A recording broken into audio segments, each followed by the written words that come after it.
तो डाटा जो होता है आपको पता होना चाहिए कि दो टाइप का होता है। एक तो होता है ग्रुप्ड डाटा, एक होता है ग्रुप्ड डाटा और दूसरा होता है अनग्रुप्ड डाटा।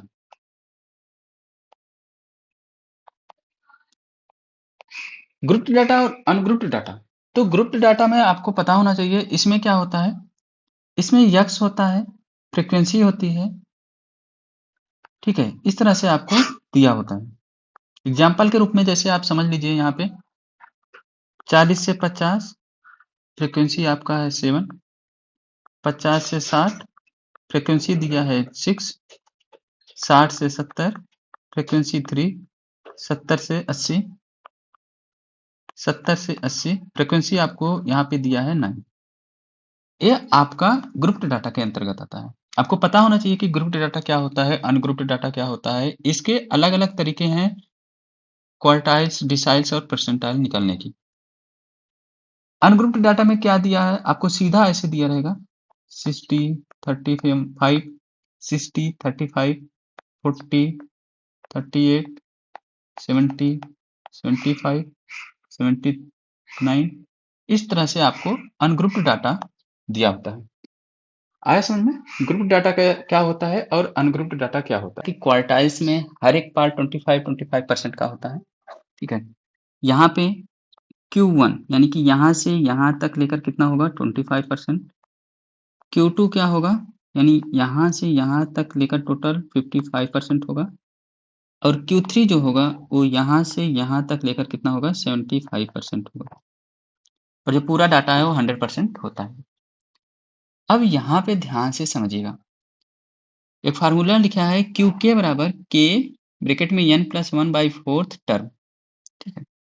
इसको हम परसेंटेज में जैसे Q1 निकालते हैं इस फार्मूले से, तो Q1 बराबर क्या होगा के का मतलब 1, n क्या होगा n प्लस 1/4 टर्म, ठीक है। Q2 अगर निकालते हैं इस फार्मूले से क्या होगा, के जगह पे 2 रखोगे 2 n प्लस 1/4 टर्म, ठीक है। Q3 निकालोगे तो आपको क्या मिलेगा 3 ब्रैकेट में n प्लस 1/4 टर्म। ये आपको Q1, Q2, Q3 निकलेगा। अब ध्यान से समझिएगा, आप Q1 को क्या लिख सकते हो, Q1 को तो ये भी लिख सकते हो कि 25% ऑफ n प्लस 1 टर्म लिख सकते हो ना। Q2 को आप क्या लिख सकते हो 50% of n plus 1 term. Q3 को आप क्या लिख सकते हो 75% ऑफ n प्लस 1 टर्म। ये चीजें लिख सकते हो, सीधा हम इसी से इसको परसेंटेज में चेंज कर दिया। इतना चीज आपको याद होना चाहिए। अगर आपसे Q1 पूछ रहा है तो आप सीधा 25% ऑफ n प्लस 1 टर्म निकालोगे। Q2 पूछ रहा है तो 50% ऑफ n प्लस 1 टर्म निकालोगे। Q3 पूछ रहा है तो 75% ऑफ n प्लस 1 टर्म निकालोगे। अगर आपसे डिसाइल्स में D1 पूछ रहा है तो आपको 10% ऑफ n प्लस 1 टर्म निकालना होगा। D2 पूछ रहा है तो 20% ऑफ n प्लस 1 टर्म निकालना होगा। D3 पूछ रहा है तो 30% ऑफ n प्लस 1 टर्म निकालना होगा। इसी तरह D4 पूछ रहा है तो 40% ऑफ n प्लस 1 टर्म निकालना होगा। D5 पूछ रहा है तो 50% ऑफ n प्लस 1 टर्म निकालना होगा। आया समझ में? इसी तरह परसेंटाइल, जितने परसेंटाइल पूछ रहा है उतने percent of n plus 1 term निकालोगे। तो वो सब बातें हम डिसाइल्स और परसेंटाइल्स में करेंगे। यहाँ पे अभी हम क्वार्टाइल्स की बात कर रहे हैं। अब यहाँ पे इंटर क्वार्टाइल रेंज क्या होता है? इंटर क्वार्टाइल रेंज क्या होता है? इंटर क्वार्टाइल रेंज जो होता है वो होता है Q3 minus Q1। Quartile deviation की बात करें तो क्वार्टाइल डेविएशन बराबर होगा Q3 माइनस Q1/2 और कोफिशिएंट ऑफ क्वार्टाइल डेविएशन ये हो जाएगा Q3 minus Q1/Q3 plus Q1। ऐसे में सब फार्मूले आपको क्वार्टाइल्स के यहाँ पे लिखा दिए। अब यहाँ पे ये सभी जो फार्मूले सीधा क्वार्टाइल्स निकालने के लिए कर सकते हैं। अब अलग अलग हम एग्जाम्पल के थ्रू, क्वेश्चंस के थ्रू ग्रुप्ड डाटा और अनग्रुप्ड डाटा के क्वेश्चंस में क्वार्टाइल्स कैसे निकालते हैं वो सिखाते हैं। चलिए बात करते हैं पहले क्वेश्चन की। पहला क्वेश्चन है कि Q1, Q2, Q3 for the given data, data आपके सामने है। इसमें से आपको क्या करना है, Q1, Q2 और Q3 निकालना है। तो सबसे पहले आप क्या करोगे, जो भी डाटा सेट दिया है उसको इंक्रीजिंग ऑर्डर में या डिक्रीजिंग ऑर्डर में लिख लेंगे। तो इसको जब आप इंक्रीजिंग ऑर्डर में लिखोगे तो क्या मिलेगा, 5 सबसे छोटा 5 है, उसके बाद आपको 10 मिलेगा, फिर 12 मिलेगा, फिर 15 मिलेगा, 18 मिलेगा, 20 मिलेगा, 25, 25 के बाद 30, 30 के बाद 40, 3 2 5, 5 4 9, 3 2 5 4 9, ठीक है। अब यहाँ पे आपको क्या निकालना है, क्या निकालना है, Q1, Q2 और Q3। आपको पता है n बराबर क्या है, यहाँ पे 9, टोटल 9th टर्म है, ठीक है, n बराबर 9।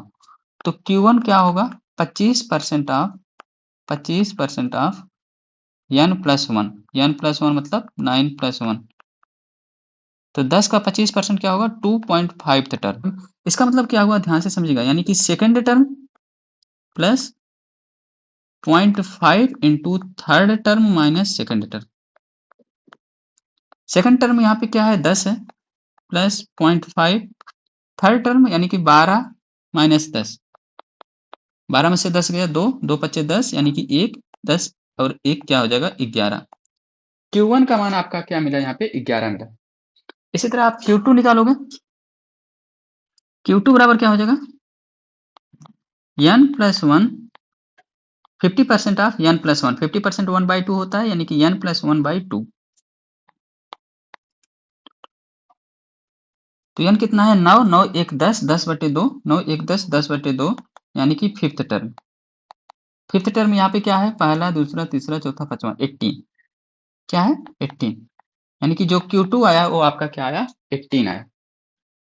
Q3 इसी तरह आप निकालोगे, Q3 Q3 होता है 75% ऑफ 75 यानी कि 3/4% ऑफ n प्लस 1, n कितना है 9, 9 यानी कि 9 1 10, 2 दूना 4, 2 पच्चे 10, 5 3 15, 15/2 यानी कि 7.5, यानी कि 7.5 टर्म। सेवंथ टर्म यहाँ पे क्या है, 1 2 3 4 5 6 7, 7 क्या है 25 प्लस 0.5, इन दोनों का डिफरेंस, सेवंथ और एट्थ का डिफरेंस का 0.5, 30 में से 25 गया 5, 5 से 25, 2.5 यानी कि 27.5 आपको मिल गया Q1, Q2 और Q3। उम्मीद करता हूँ समझ में आया होगा। चलो एक दो क्वेश्चंस और देख लेते हैं। अब देखो यहाँ पे दूसरा क्वेश्चन है जो कि व्हाइट कलर में आपको दिख रहा होगा। क्वेश्चन है कि 20, 23, 38, 44, 48, 58 और 69 में लोअर क्वार्टाइल। अब Q1 होता है, Q2 होता है, Q3 होता है, इसके अलावा तो कोई क्वार्टाइल होता नहीं। Q1 को बोलते हैं लोअर क्वार्टाइल और Q3 को बोलते हैं अपर क्वार्टाइल। तो यहाँ पे लोअर क्वार्टाइल पूछ रहा है, यानी कि Q1 का मान पूछ रहा है।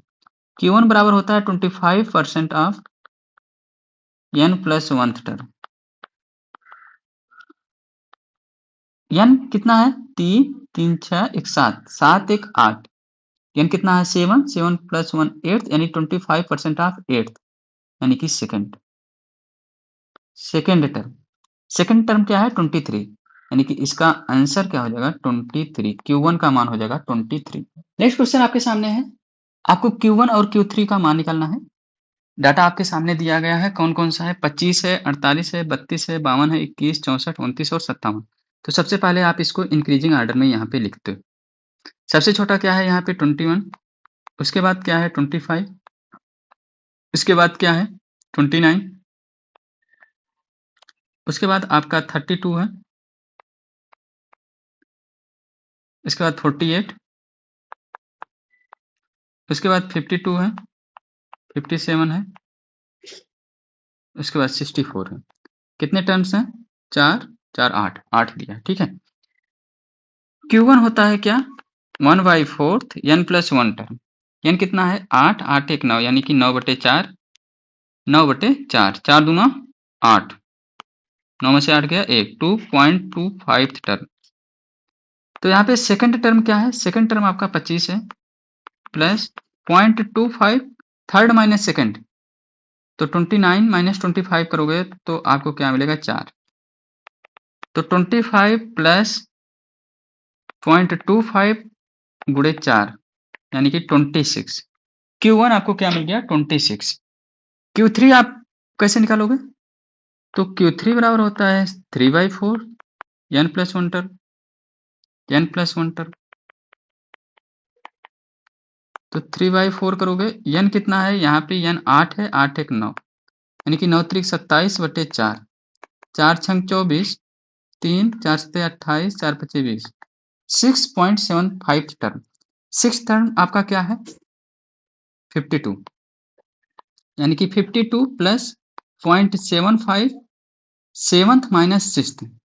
सेवंथ क्या है आप 57 माइनस 52, 52 प्लस 0.75 इंटू 5, 5 पचे 25, 5 7 35 2 37, 3.75 यानी कि 55.75 इसका क्या हो जाएगा Q3। उम्मीद करता हूं आपको Q1 Q2 Q3 ये सब चीजें निकालनी आ गई होगी। अब यहीं पे अगर आपसे क्वार्टाइल डेविएशन पूछ लेता तो क्या होता, क्वार्टाइल रेंज पूछ लेता तो क्या होता, तो आप सीधा क्या करते Q3 माइनस Q1 कर देते। Q3 कितना है 55.75 माइनस 26, आपको क्या मिल जाता 0.75, 15 में से 6 गए 9, 4 में से 2 गए 2, 29.75। क्वार्टाइल डेविएशन पूछता तो क्या होता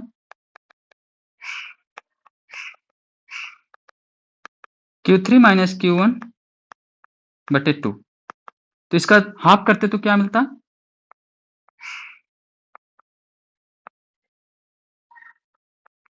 14.875। आगे देखते हैं। अब आ गया आपका Q1 and Q3 for the data relating to age in 5 4 3 members in a village.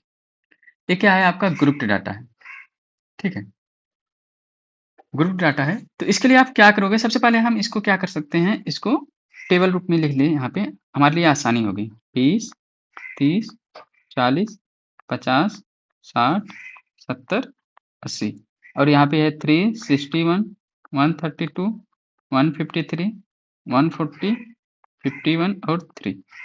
अब सबसे पहले हम क्या करेंगे, इसका ध्यान से समझिएगा, इसका हम क्या निकालेंगे, कुमुलेटिव फ्रीक्वेंसी। ये आपका फ्रीक्वेंसी है, नंबर ऑफ मेंबर्स है, और एज इन ईयर यानी कि एक्स इसको मान लेते हैं तो है।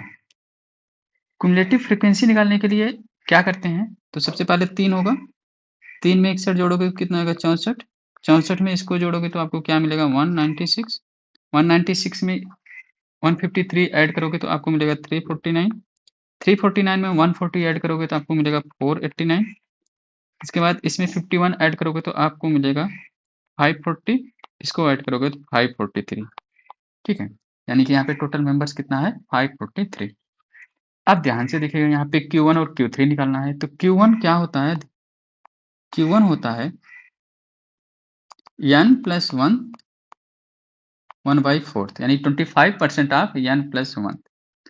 यहाँ पे 1/4 हो गया, n कितना है, कितने नंबर है यहाँ पे टोटल 543 है प्लस 1 यानी कि 544/4।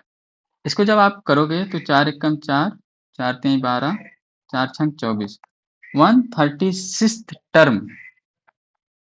अब आप यहाँ पे 136 टर्म ढूंढोगे, 136 टर्म किस में आएगा, यहाँ पे 64 तक है, यहाँ पर 64 तक है, यहाँ पे 196 तक है, यानी कि जो 136 टर्म है वो इसमें आएगा। जब इसमें आएगा तो ये आपका क्या हो जाएगा Q1 हो जाएगा, यानी कि Q1 का मान क्या है आपका 40। अब Q3 की बात कर लेते हैं, ठीक है, यहाँ पे Q3 निकालना है, तो Q3 बराबर होता है आपको पता होगा 3/4 n प्लस 1 टर्म। 3/4 n कितना है यहाँ पे, n 543 है और प्लस 1 544 हो जाएगा, 4 से इसको यहाँ पे काटोगे तो वही मिलेगा 136।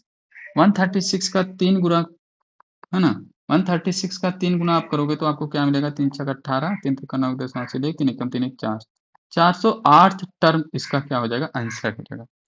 408 टर्म कहाँ पे मिलेगा, 408 टर्म कहाँ पे मिलेगा, यहाँ पे देखो 349 तक है, यहाँ पे 489 तक है, यानी कि जो Q3 होगा वो आपका इसमें मिलेगा, तो Q3 का मान आ जाएगा 60। उम्मीद करता हूं जब आपको इस प्रकार का डाटा दिया रहेगा तो आप Q1, Q2, Q3 प्राप्त कर लेंगे। चलो एक अलग क्वेश्चन देखते हैं। तो यहाँ पे एक क्वेश्चन है, calculate the quartiles Q1 and Q3 for wages of the labours given below. ठीक है, वेजेज दिया है, लेबर्स दिया है, तो चलिए इसको हम टेबल फॉर्म में लिख लेते हैं, थोड़ा हमारे लिए इजी होगा। ठीक है, यहाँ पे 30 to 32, 32 to 34, 34 to 36, 36 to 38, 38 से 40, 40 से 42, उसके बाद 42 से 44। यहाँ पे फ्रीक्वेंसी दिया है 12, 18, 16, 14, 12, 8, 6। मान लो ए है, एक्स है और ए आपका फ्रीक्वेंसी है, तो आपको क्यूमुलेटिव फ्रीक्वेंसी निकालना होगा। तो कैसे निकालते हैं आपको पता है, यहाँ पे 12 लिखेंगे, 12 18 जोड़ेंगे 30 आएगा, 30 10 40 6 46 आएगा, 46 4 50 10 60 आएगा, 4 10 70 2 72 आएगा, 72 8 80 आएगा, 80 6 86 आएगा। ठीक है, ये क्या है आपका 86। अब सबसे पहले ग्रुप डाटा का जो फार्मूला है आप यहाँ पे समझ लीजिए, जो क्यू के बराबर होता है L lower limit plus k N by 4 minus cumulative frequency upon frequency into h. क्या क्या है सब आप समझिएगा। यल जो है वो lower boundary of quartile class की है, एन जो है वो आपका टोटल फ्रीक्वेंसी है, जो कि टोटल फ्रीक्वेंसी यहाँ पे क्या है 86, इस क्वेश्चन के लिए 86 है। उसके बाद सी एफ क्या है, cumulative frequency before quartile class, quartile class के जस्ट पहले की क्युमुलेटिव फ्रीक्वेंसी है, और एफ है क्वार्टाइल क्लास की फ्रीक्वेंसी है, और एच क्या है वो क्लास विड्थ है। ये चीजें आपको समझ में आई। इस क्वेश्चन के लिए एन बराबर क्या है 86। ठीक है, एन बराबर 86 है। आप इस फार्मूले में क्या रखोगे, एन बाई 4 रखना होगा। इस फार्मूले में आपको एन बाई 4 रखना होगा। के का मान तो 1 हो जाएगा क्योंकि हमको क्वार्टाइल 1 निकालना है। तो एन बाई 4 निकालने के लिए इसको 4 से डिवाइड करोगे, 4 दूना 8, 4 एकम 4, 4 पच्चे 20, यानी कि 21.5। अब आप यहाँ पे जाके देखोगे 21.5 जो है वो लाइज कहाँ करता है, कहाँ पे है, किस ग्रुप में है, किस क्लास इंटरवल में है। तो आप यहाँ पे ध्यान से देखिएगा 21.5, यहाँ पे 12 तक है, 12 के बाद आप यहाँ पे देखो 30। ठीक है, यानी कि जो ये 21.5 है वो आपको इस वाले ग्रुप में मिलेगा, इस क्लास इंटरवल में मिलेगा। आया समझ में। सबसे पहले आपको ढूंढना है, जब आप ये ढूंढ लिए ना तो आपका काम बहुत आसान हो गया। अब यहाँ पे Q1 बराबर लिखोगे यल क्या है यहाँ पे 32 है, plus k N by 4, N by 4 आप जो यहाँ पे ये चीजें निकाल लेना यही एन बाई 4 है, तो 21.5 माइनस सी एफ क्या है, किस क्युमुलेटिव फ्रीक्वेंसी क्लास इंटरवल के जस्ट पहले की, यानी कि 12 बटे फ्रीक्वेंसी क्या है आपका 18 हो जाएगा, यहाँ पे 18 इंटू एच क्या है 32 2 34, यानी कि हाइट क्या है 2। आया समझ में। Q1 आप इस तरह से निकालोगे, यहाँ पे होगा 32 प्लस यहाँ पे देखिएगा 0.5 और 21 में से 12 गया 9, 12 9 21.5 बटे 18 इंटू 2, 2 से इसको काटोगे 2 9 18, इसको आप क्या करोगे 32 प्लस, अगर हम यहाँ पे ऊपर नीचे 2 का गुणा कर देंगे, 2 9 18, 18 1 19, 19 बटे 18 आपको मिल जाएगा। जब इसको सॉल्व करोगे 32 प्लस 18 कम 18.06 के आसपास आएगा, तो 32 से 33.06 इसका क्या आ जाएगा, आंसर आ जाएगा, जो कि होगा Q1। आया समझ में। उम्मीद करता हूँ आपको समझ में आया होगा। जब आप Q3 निकालेंगे तो आप एकदम अच्छे से समझ जाएंगे। चलिए अब हम बात करते हैं Q3 की। Q3 जब आप निकालोगे तो Q3 मैंने बोला हूँ 75%, यानी कि इसका 75% आपको निकालना होगा सबसे पहले। तो 86 इंटू 3/4 निकालोगे तो पहले कितना आएगा 21.5 गुणे 3 कर दोगे इसको, 3 पचे 15 की 5, 3 पचे 15 की 5 हासिल 1, 3 एकम 3 1 4, 3 दूनी 6, यानी कि 64.5। 64.5 कौन सी क्लास इंटरवल में मिलेगा, इसको चेक करते हैं। देखो यहाँ पर जो है 60 तक है, इसमें 72 है, यानी कि जो 64.5 है वो इस वाले क्लास इंटरवल में आपको दिखेगा। अब आपको हर एक चीज मिल गई, तो सीधा फार्मूले में रखो, L कितना है 38 है, प्लस के एन बाई 4 यानी कि 64.5, यही तो आप निकाले के एन बाई 4 64.5। इसके बाद माइनस सी एफ क्या होगा, इसके जस्ट पहले वाला यानी कि 60 अपान फ्रीक्वेंसी क्या है, frequency class interval frequency 12 into H तो 2 ही है, ठीक है। 38 प्लस 4.5 बाई 12 इंटू 2, तो इसको क्या करोगे तो 4 दूना 8 एक 9, 9/12 यानी कि 38 प्लस 9/12, 3 त्रिका 9, 3 चौक 12, 38.75 इसका क्या हो जाएगा, आंसर हो जाएगा। उम्मीद करता हूं समझ में आ गया होगा, ठीक है। अब हम क्वार्टाइल्स पढ़ चुके हैं, एक क्वेश्चन और है आप, तो क्वार्टाइल डेविएशन और कोएफिशिएंट निकालने के लिए आपको क्या निकालना होगा, ध्यान से समझिएगा। Q3 निकालना होगा और Q1 निकालना होगा। तो ये दोनों आप जैसे अभी मैंने निकाल के दिखाया उस तरह से निकालना। उसके बाद डेविएशन के लिए Q3 माइनस Q1 बाई 2 कर देना, और कोएफिशिएंट के लिए Q3 माइनस Q1 पान Q3 प्लस Q1 का फार्मूला लगा देना, दोनों चीज आपको मिल जाएगी। मैं इसको करा नहीं रहा हूँ, आप लोग इसको करिएगा, ये आपका HW है। कमेंट बॉक्स में इसका आंसर जरूर बताइएगा।